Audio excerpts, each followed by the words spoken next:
అదే సాయికృష్ణ మిస్సింగ్ కేసును అత్యంత ప్రతిష్టాత్మకంగా తీసుకున్న ప్రత్యేక దర్యాప్తు బృందం సుదీర్ఘ విచారణ తర్వాత సంచలన విషయాలను ఇప్పుడు కోర్టుకు సమర్పించినటువంటి రిమాండ్ రిపోర్ట్లో పొందుపరిచింది. సాయికృష్ణది సాధారణ మరణం కాదని, ఇది ముమ్మాటికి కస్టోడియల్ డెత్ అని సిట్ నిర్ధారించింది. ఆ యొక్క ఇప్పుడు పొందుపరిచినటువంటి ఆ రిమాండ్ రిపోర్ట్లో అనేక అంశాలని ప్రస్తావించడం జరిగింది. పోలీసుల అదుపులో ఉండగానే సాయికృష్ణ ప్రాణాలు కోల్పోయాడని తేల్చి చెప్పింది. ఒక యువకుడి ప్రాణాన్ని బలి తీసుకొని ఆ తర్వాత కథలల్లినటువంటి సిఐ నాగరాజు గుట్టను సిట్ అధికారులు పూర్తిగా రట్టు చేశారు. ఈ కేసులో ఆధారాలను మాయం చేయడానికి ఎంతటి ఘోరానికి ఒడిగట్టారో కూడా రిమాండ్ రిపోర్ట్లో చాలా స్పష్టంగా సిట్ ఎత్తి చూపింది. కృష్ణలంక పోలీస్ స్టేషన్లో మే 1వ తేదీ నుంచి జూన్ 1వ తేదీ వరకు సంబంధించిన సీసీటీవీ ఫుటేజ్ లభించలేదని సిట్ స్పష్టం చేసింది.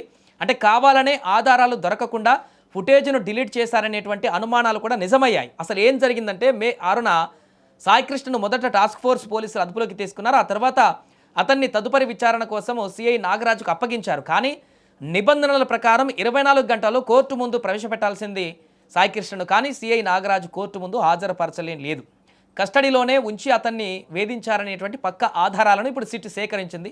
ఈ ఘోరానికి ఒడిగట్టిన సిఐ నాగరాజును సిట్ అధికారులు సెకండ్ ఏజీఎం కోర్టులో రిమాండ్ రిపోర్ట్లో సిట్ సమర్పించినటువంటి పక్క ఆధారాలు, కస్టడియల్ డెత్ నిర్ధారణలను పరిశీలించినటువంటి న్యాయస్థానం సిఐ నాగరాజుకు 14 రోజుల రిమాండ్ విధించింది.